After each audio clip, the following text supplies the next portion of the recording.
இந்த வீடியோவில் நம்ம என்ன பார்க்க போறோம்னா, சிம்ம ராசிக்காரர்களுக்கு 2026 தமிழ் புத்தாண்டு, அதாவது ஏப்ரல் 14ஆம் தேதி தமிழ் புத்தாண்டு 2026 பிறக்குது இல்லைங்களா?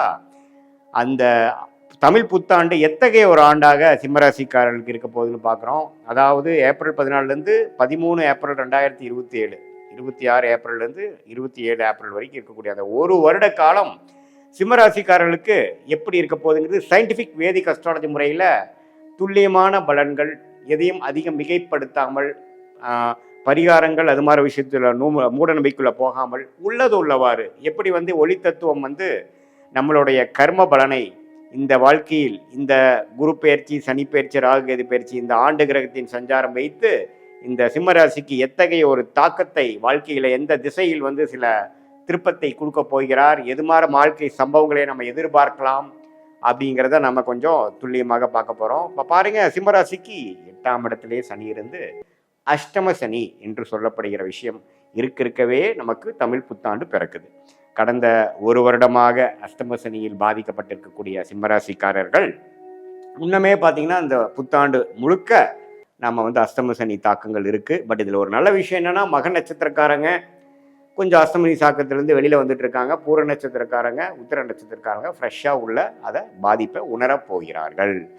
என்ன சார் அஷ்டம சனி பண்ணும் அப்படின்னா, நமக்கு எந்த ஒரு விஷயத்து மேலே ஒரு விருப்பம் இருக்கோ, எது நமக்கு மனசுக்கு இதமான ஒரு விஷயமாக இருக்கிறதோ, வயது வித்தியாசம் இல்லாமல், ஃபார் எக்ஸாம்பிள் நீங்கள் இளைய வயதினராக இருந்தாலும் சரி, குழந்தை பருவத்தில் இருக்கக்கூடிய 10, 15, 20 வயசுக்குள்ள இருக்கிறவங்களா இருந்தாலும் சரி, 30, 35 வயசில் இருக்கக்கூடிய நடுத்தர வயதினராக இருந்தாலும் சரி, 45, 50 வயதில் இருக்கக்கூடிய உத்தியோகஸ்தர்கள், வியாபாரிகள், தொழிலதிபர்களாக இருந்தாலும் சரி, சீனியர் சிட்டிசன் என்று சொல்லப்படுகிற 60+ கேட்டகரியில் இருக்கக்கூடியவர்களாக இருந்தாலும் சரி, அந்தந்த வாழ்க்கை ஸ்டேஜஸ் தகுந்த, அந்தந்த வாழ்க்கையில் எந்தெந்த மாதிரி பருவத்தில் இருக்கீங்க, எந்தெந்த ஸ்டேஜில் இருக்கீங்க, அந்தந்த படிநிலைக்கு தகுந்த மாதிரி உங்களுக்கு பிடித்த, உங்களுக்கு மிகவும் மனசை வருடக்கூடிய செயல்களை செய்து உங்கள் பிடித்த விஷயத்தை நம்ம கையில் பெற முடியவில்லை, நமக்கு எது நமக்கு கம்ஃபர்ட்டாக இருந்ததோ அந்த கம்ஃபர்ட் இப்போ இல்லை நமக்கு அப்படிங்கிற ஒரு அமைப்பை கொடுப்பவர் தான் அஷ்டம சனி. சார் அப்படின்னா என்ன சார் சொல்ல வரீங்கன்னா, வேலையில் இருக்கிறவங்களுக்கு வேலையில் ஒரு பிரச்சனை, ஒரு மார்க்கெட்டிங் எக்ஸிக்யூட்டிவ் அஷ்டம சனி வந்ததுன்னா அவருக்கு பிடிக்காத இடத்த, முடியாத ப்ராடக்டை, கஷ்டப்படுற ப்ராடக்டை வைக்க சொல்லி அவரை ஊர் ஊராக அலைய வச்சு எப்போ அஷ்டம சனி முடியுதோ அப்போ தான் அவர் உள்ளூருக்குள்ளே ஒரு நல்ல பொசிஷனுக்கு வருவார். அதே மாதிரி தான் எல்லா நபருக்கும் அதுக்கு தகுந்த மாதிரி நம்ம எடுத்துக்கணும். இதே பார்த்திங்கன்னா இளம் வயதினர் காதல் அது மாதிரி விஷயத்தில் அவதிப்பட்டு இருக்கக்கூடியவங்களுக்கு காதல் பிரேக், லவ் பிரேக்கப்லாம் அதே மனசை வருடக்கூடிய அமைப்பாகவும், தாடி விட்டுட்டு ஏதோ ஒன்றுன்ட்டு எதையோ இழந்த மாதிரி ஒரு அமைப்பை கொடுக்கக்கூடியவராகவும் இருப்பார். சரி சாமி, இது ஓகே. வேற ஏதோ கிரகங்கள் நமக்கு பாசிட்டிவாக இருக்கான்னு பார்த்தா, குரு 11ஆம் இடத்துலேருந்து ஓரளவுக்கு நம்மளை என்னதான் பிரச்சனைகள் வந்தாலும் மனசு விடாமல் ஓரளவுக்கு நம்ம ஒரு லாபத்தை பெறக்கூடிய ஒரு மன உறுதியோடு இருக்கக்கூடிய அமைப்பை கொடுக்குறார். தவறில்லை, சமாளிக்கக்கூடிய அளவு கொடுக்குறார். ஆனால் ஜூன் 1ஆம் தேதியிலிருந்து வரக்கூடிய அந்த குரு பயிற்சி இன்னுமே பரவாயில்ல. ஏன்னா உச்ச குருவாக 12ஆம் இடத்துக்கு அஷ்டம சனி தாக்கத்தை குறைக்கிறார். உச்ச குரு சனியை பார்த்து அதோட கோர பார்வையை, அஷ்டம சனியின் கோர குணத்தை கொஞ்சம் கட்டுப்படுத்துகிறார் அப்படிங்கிறதான் உண்மை. ஸோ அதனால் என்ன சொல்ல வரீங்கன்னா, ஜூன் மாதத்திலேருந்து அஷ்டம சனி தாக்கங்கள் கொஞ்சம் குறையும். யாருக்கு? சிம்மராசிக்காரர்களுக்கு. பூர நட்சத்திரக்காரங்க, உத்திர நட்சத்திரக்காரங்க கொஞ்சம் கேர்ஃபுல்லாக இருக்கணும். மக நட்சத்திரக்காரங்களுக்கு ஸ்லோவாக போன வருஷம் ஆன பிரச்சனையிலேருந்து கொஞ்சம் வெளியில் கொஞ்சம் ஃப்ரீயாக இருக்கக்கூடிய அமைப்புகள் கண்டிப்பாக உண்டு.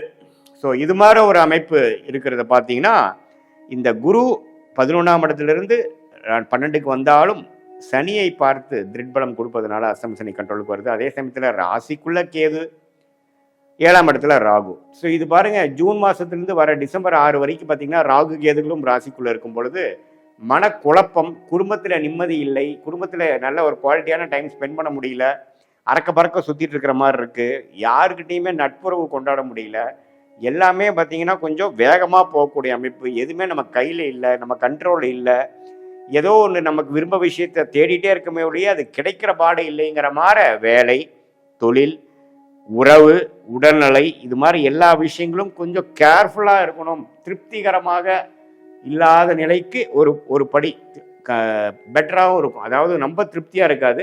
ஓரளவுக்கு ஜூன் மாதத்துக்கு அப்புறம் ஏதோ கொஞ்சம் ஓட்டிக்கலாம் மாதிரி தான் தெரியுதுங்கிற மாதிரி ஒரு அமைப்பை கொடுப்பார். ஏன்னா குருவின் பார்வை அஷ்டம சனியை கட்டுப்படுத்துகிறது.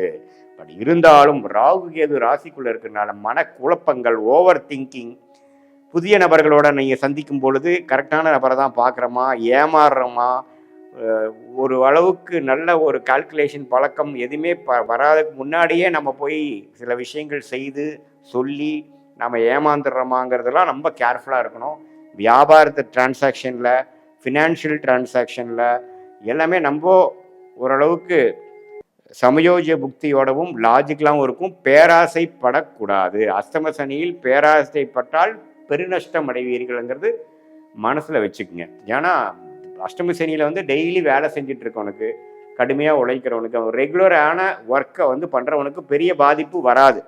ஆனால் ஒரு மாதிரி இன்வெஸ்ட்மெண்ட் பண்ணி பெரிய லெவலில் லாபம் பண்ணலாம், தொழில் விருத்தி பண்ணலாம், இந்த வேலையை விட்டுட்டு அந்த வேலையில் போய் பெரிய ஆளாக வந்துடலாம், அது இதையும் பண்ணலாம்னு நினைக்கிறப்ப நாம் போட்ட கணக்கு தப்பாயிருச்சு அப்படிங்கிற மாதிரி விஷயத்தை அஷ்டம சனி கொடுத்துருவார். ஸோ அதனால் அது கொஞ்சம் கேர்ஃபுல்லாக இருங்க. மற்றபடி உடம்பு உபாதைகளும் கொஞ்சம் கேர்ஃபுல்லாக இருக்கணும். மனசு கொஞ்சம் பார்த்துக்கணும். நல்ல நண்பர்கள்லாம் உங்களை கைவிடுறாங்க, எதுவுமே நமக்கு எதிராக போயிடுச்சுங்கிற மாதிரி மனம் கொஞ்சம் ஒரு மாதிரி வருத்த அடையக்கூடிய அமைப்புகள் இருக்குது. நிறைய பேர் பார்த்திங்கன்னா இந்த சோஷியல் மீடியா, வாட்ஸ்அப்பு அதிலெல்லாம் இருக்கிறவங்கள அந்த அஷ்டம சனியில் விலகி போயிடுவாங்க. கொஞ்சம் வந்து என்னப்பா 2 வருஷம் நீ ஆளே காணாங்கிற மாதிரி இருக்கும். அப்புறம் தான் அஷ்டம சனி முடிஞ்சதுக்கப்புறம் தான் இந்த தமிழ் புத்தாண்டுக்கு அப்புறம் தான் அவங்க நார்மல் சோஷியல் லைஃப்குள்ளே வரக்கூடிய அமைப்புகள்லாம் இருக்குது. நம்ம பயப்பட வேண்டாம். இதில் ஒரே விஷயம் நோட் பண்ணிக்கிறது, பேராசைப்படக்கூடாது, பெரிய முயற்சி எடுக்கக்கூடாது.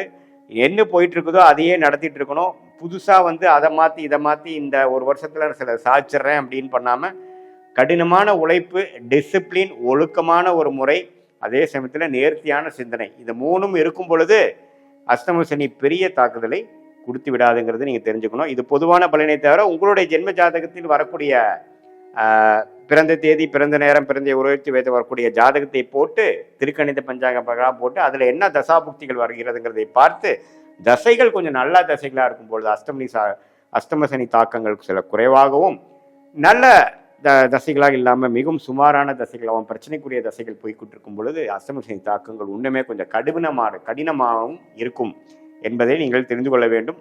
இது மேலே உங்கள் ஜாதகத்தை பார்க்கும் பொழுது சயின்டிஃபிக் வேதிக் அஸ்ட்ராலஜி முறையில் எதையும் மிகைப்படுத்தாமல் உள்ளது உள்ளவாறு பார்த்து உங்களுடைய ஷார்ட் டேர்ம் எப்படி இருக்குது, அடுத்த வரக்கூடிய லாங் டேர்ம் எப்படி இருக்குது, கோயிங் ஃபார்வர்டு எந்த மாதிரி விஷயத்தில் நம்ம போகலாம், எந்த மாதிரி டைமில் நம்ம எந்த மாதிரி முடிவுகள் எடுக்கலாம், நமக்கு எது மாதிரி விஷயங்கள் காத்திருக்கிறது, நமக்கு பிடித்தமான தொழில் என்ன, வேலை என்ன, தொழிலா வேலையா, உடல்நல விஷயங்கள் எப்படி இருக்குது, இது மாதிரி நமக்கு வாழ்க்கைக்கு தேவையான உறவுகள், கல்யாணம், குழந்தை பேரு எல்லாத்தையுமே நம்ம சயின்டிஃபிக் வேதிக் அஸ்ட்ராலஜி முறையில் டைமிங் வச்சு எந்த நேரத்தில் எது செய்து எப்படி போகலாம், எந்த திசையில் நம்ம வாழ்க்கையில் முயற்சிகள் எடுத்தால் நம்ம நல்ல வெற்றியை பெற முடியும் என்பதை நம்ம சயின்டிஃபிக் வேதிக் அஸ்ட்ராலஜி மூலமாக தெரிந்து கொள்ள முடியும். மீண்டும் மற்றொரு காணொலியில் சந்திப்போம். நன்றி, வணக்கம்.